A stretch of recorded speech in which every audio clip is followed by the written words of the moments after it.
तो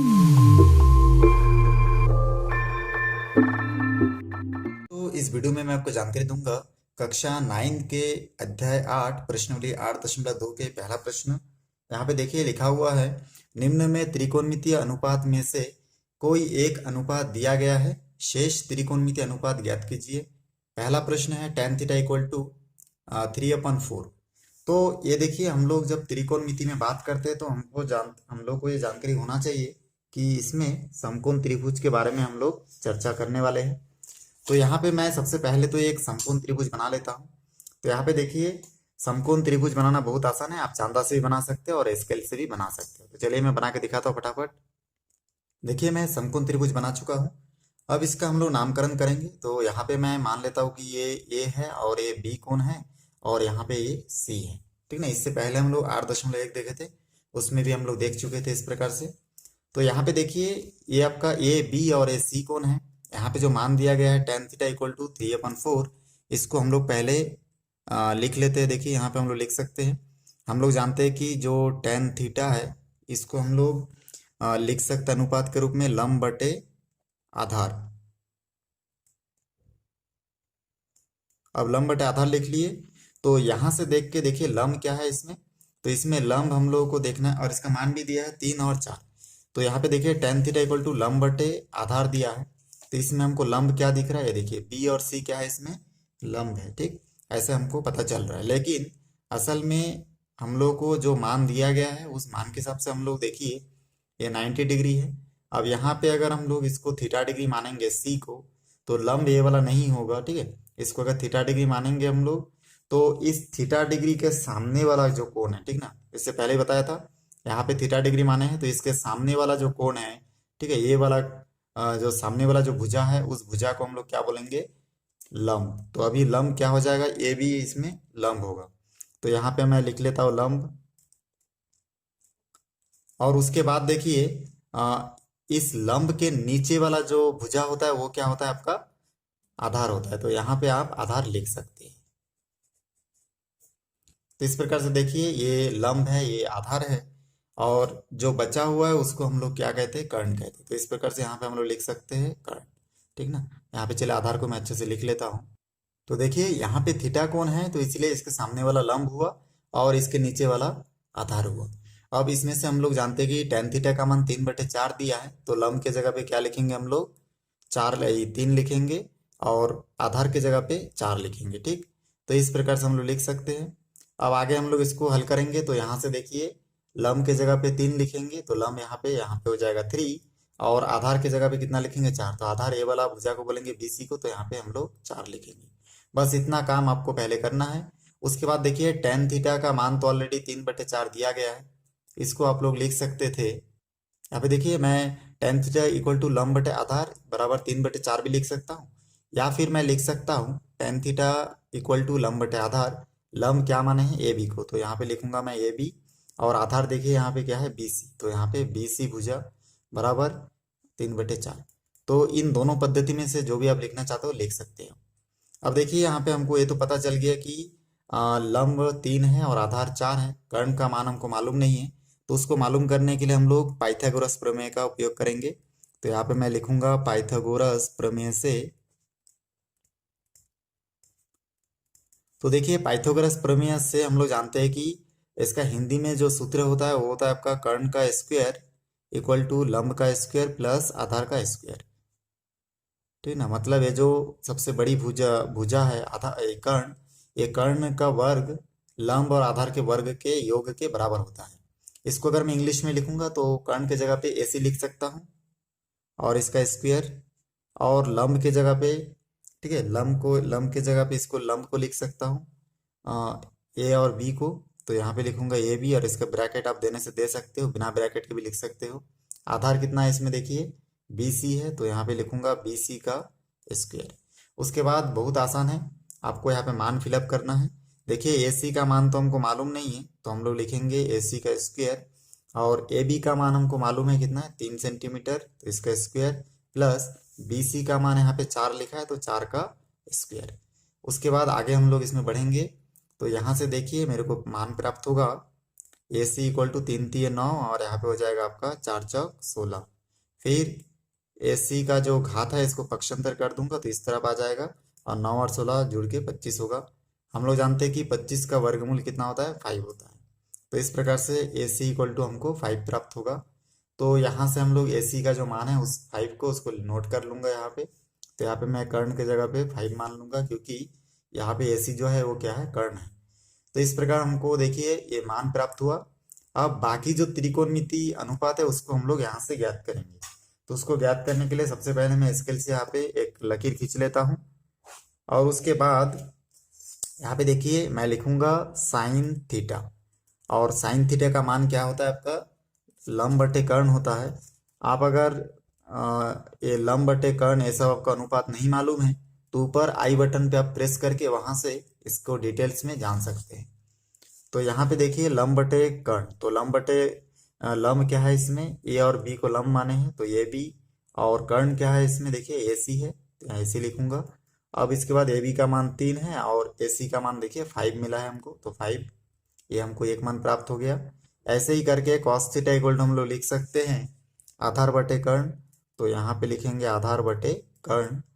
अब आधार क्या है इसमें देखिए ये बी और सी को माने हैं तो यहाँ से हो जाएगा बी सी, और कर्ण किसको माने हैं, ए सी, मतलब ठीक है 5, तो यहाँ पे ए सी लिखूंगा।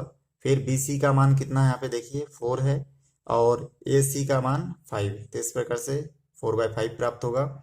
फिर tan थीटा का मान ऑलरेडी हमारे बुक में दिया गया है प्रश्न में 3/4, तो उसको लिखने की आवश्यकता नहीं है। tan के बाद आता है आपका cot थीटा। तो cot थीटा इक्वल टू मैं लिखूंगा आधार बटे लंब। इसको याद रखने के लिए आप लोग एल ए एल के ये का जो फार्मूला है उसको भी आप याद रख के इसको आसानी से लिख सकते हैं। तो यहाँ पे देखिए आधार फिर हम लोग लिखेंगे बी सी और लंब कितना है इसमें ए बी। तो ऐसा करके फिर यहाँ से हम लोग मान मिटाएंगे। बी सी का मान यहाँ पे देखिए आप 4 है और ए बी का जो मान है वो क्या है 3 है। तो ये हमारा कॉट थीटा का मान भी हमको प्राप्त हो गया है। कॉट के बाद आगे बढ़ेंगे हम लोग, तो कॉट के बाद होता है आपका सेक थीटा। तो सेक थीटा इक्वल टू हम लोग जानते हैं कि होता है कर्ण बटे आधार। तो कर्ण बटे आधार बराबर हम लोग यहाँ से कर्ण कितना है देखिए ए और सी है तो यहाँ पे ए सी लिखूंगा। फिर आधार कितना है बी और सी, तो यहाँ से बी सी इक्वल टू ए सी का जो मान है वो 5 है तो यहाँ पे 5 लिखूंगा। और बी सी का मान देखिए यहाँ पे 4 दिख रहा है तो यहाँ पे 4 लिखूंगा। अब आखिरी एक ही बचा है आपका इसके बाद कॉसेक थीटा। ठीक है, तो हम लोग यहाँ पे लिखेंगे कॉसेक थीटा इक्वल टू हम लोग जानते हैं होता है कर्ण बटे लंब। तो कर्ण बटे लंब लिखेंगे और उसके बाद यहाँ से ठीक है कर्ण कितना है इसमें देखिए ए और सी है, ठीक ना, ए और सी क्या है, कर्ण है। तो यहाँ से हम लोग लिखेंगे ए सी और लंब क्या है देखिए ए और बी है तो ये भी लिखेंगे बराबर। ए सी का जो मान है आपको यहाँ से दिख रहा होगा 5 है तो यहाँ से मैं इसको 5 लिख लूंगा। और ए बी का जो मान है दिख रहा है 3 तो इस प्रकार से 3। तो देखिए हमको tan थीटा का मान पता ही था पहले से, साइन कॉस कॉट सेक और कॉसेक इस प्रकार से जो 6 अनुपात होते हैं उन सबको मैं पता कर लिया हूँ। तो इस प्रकार से हमारा फाइनली आंसर होगा। तो उम्मीद है आपको ये वीडियो अच्छा लगा होगा और पूरी तरह से समझ में भी आया होगा। ऐसे ही आप इस मेथड का उपयोग करके बाकी सभी प्रश्नों को हल कर सकते हैं। अब देखिए मैं आपको इसका 7वां नंबर प्रश्न बताऊंगा। ये थोड़ा सा हटके है बाकी क्वेश्चन से, तो इसको ध्यान से देखते रहिए। सबसे पहला काम जो हमारा रहता है इसमें सभी प्रश्नों में हमको समकोण त्रिभुज बनाना है। तो यहाँ से मैं समकोण त्रिभुज बना लेता हूँ। तो यहाँ पे देखिए आपको एक 90 अंश का एक त्रिभुज बना लेना है, समकोण त्रिभुज। और उसके बाद ये जो 90 डिग्री जहाँ पे बनेगा उसको बी कोण मानना है और ये ए होगा और ऊपर वाला सी होगा। तो इस प्रकार से आपको ये कोण का नामकरण करना है। तो इस प्रकार नामकरण जैसे ही आपका कंप्लीट होगा फिर आपको प्रश्न में आना है कि प्रश्न क्या लिखा है, कॉसेक ए इक्वल टू √10। तो यहाँ पे कॉसेक का मान जो हम लोग जानते हैं, ठीक ना, कॉसेक थीटा हो ए हो बी हो, हमेशा हमको कॉसेक का जो अनुपात है उसको लिखना है।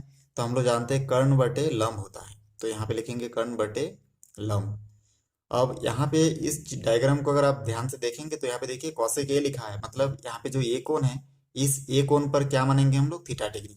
और जहाँ पे थीटा डिग्री हम लोग मानते हैं इस थीटा के सामने वाला भुजा हमेशा क्या होता है, लंब होता है। तो यहाँ पे मैं पेंसिल से चले लिख लेता हूँ लंब, और उसके बाद इसके नीचे वाला आधार होता है, तो यहाँ पे आधार लिखूंगा।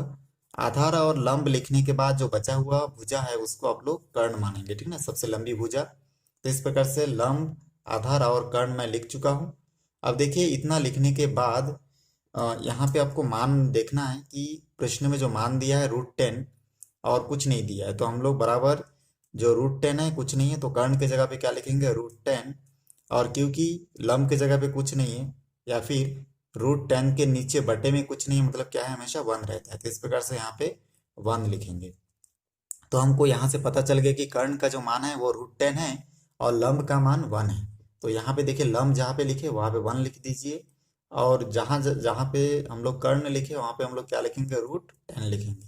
अब ये दोनों मान को हम लोग फिलअप जैसे ही कर देंगे इस चित्र में, तो हमको दिखता है कि आधार का मान हमको मालूम नहीं है।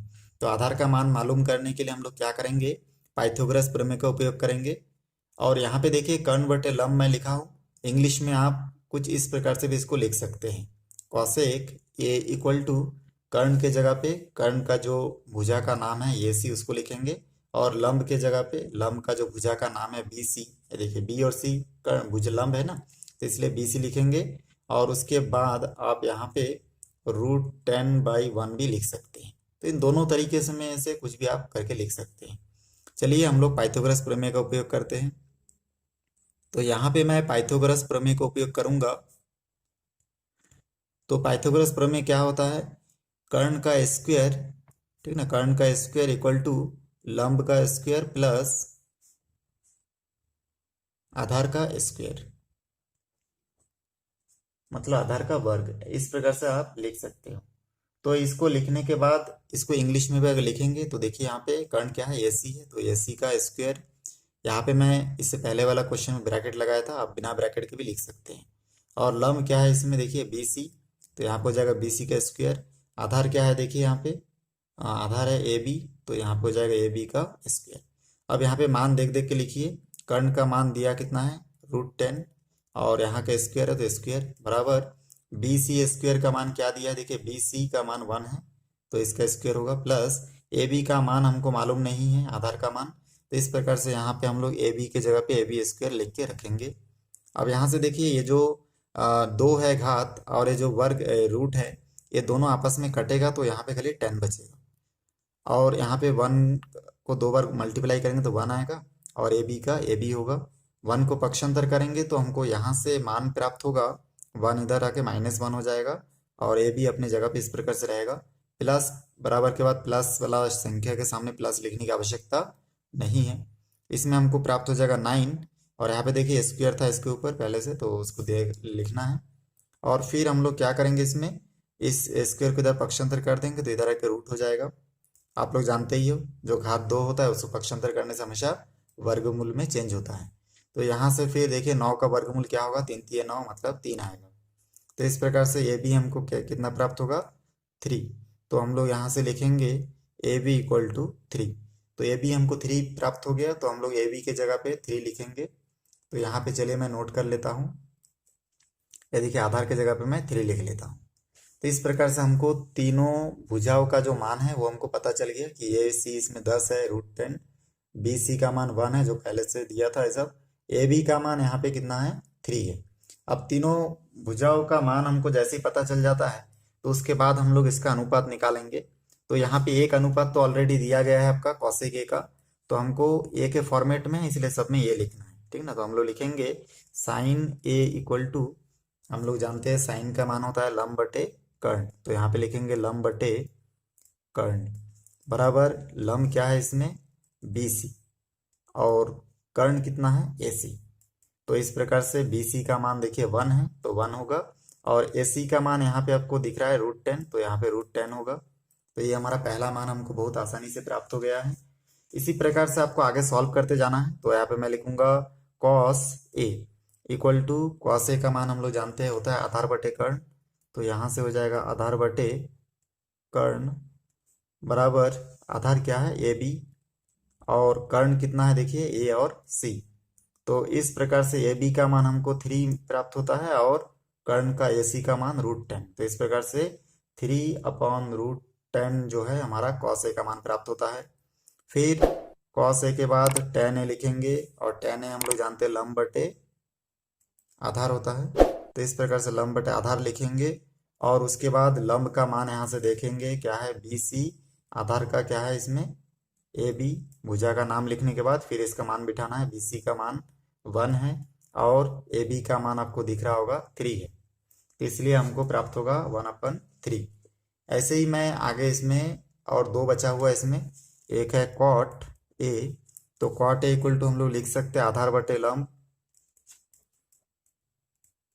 और इंग्लिश में इसका भुजा का नाम लिखेंगे तो यहाँ से आधार कितना दिख रहा है आपको AB, ठीक ना, तो AB बटे लंब क्या दिख रहा है B और ऊपर C, तो हम लोग लिखेंगे BC और इसका जो मान है उसको भी देख देख के लिखेंगे। आधार कितना है इसमें 3 है और BC का मान कितना है 1 है, तो हम लोग 3/1 लिख सकते हैं।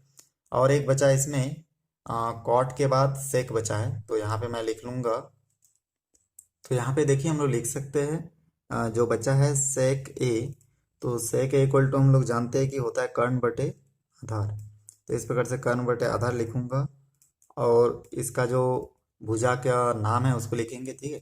तो यहाँ पे कर्ण हम लोग जानते हैं कि क्या है इसमें देखिए A और C है, ठीक है, जिसका मान √10 है, तो यहाँ से मैं लिखूंगा AC और आधार क्या दिख रहा है A और B, तो यहाँ से लिखूंगा AB इक्वल टू AC का मान √10 है और AB का मान कितना है 3 है, तो इसलिए √10/3। तो ये देखिए हमको जितना अनुपात है कॉसेक के बाद इसको छोड़ के, क्योंकि ये पहले से दिया गया है √10/1, ठीक ना, तो यहाँ से हम लोग का जो बाकी अनुपात है वो हम लोग प्राप्त कर लिए और इस प्रकार बहुत आसानी से मैं ये देखिए आंसर प्राप्त कर लूँगा इसमें और आंसर लिख दूंगा। इसमें जो मैं आपको समझाने के लिए जो मार्किंग किया हूँ, यहाँ पे निशान वगैरह बनाया हूँ, ठीक ना, थीटा के सामने वाला लंब और नीचे वाला आधार, इसको आप बाद में मिटा देंगे, खाली आपको ABC और इसका जो वैल्यू है उसको पुट करना है। तो इस प्रकार बहुत आसानी से आप इस गणित को बना सकते हैं। दोस्तों वीडियो अच्छा लगे तो लाइक करें, शेयर करें, सब्सक्राइब करें और बेल आइकन को भी प्रेस करें ताकि जब भी मैं कोई नया वीडियो बनाऊं तो उसका नया अपडेट सबसे पहले आप तक पहुंचे। धन्यवाद।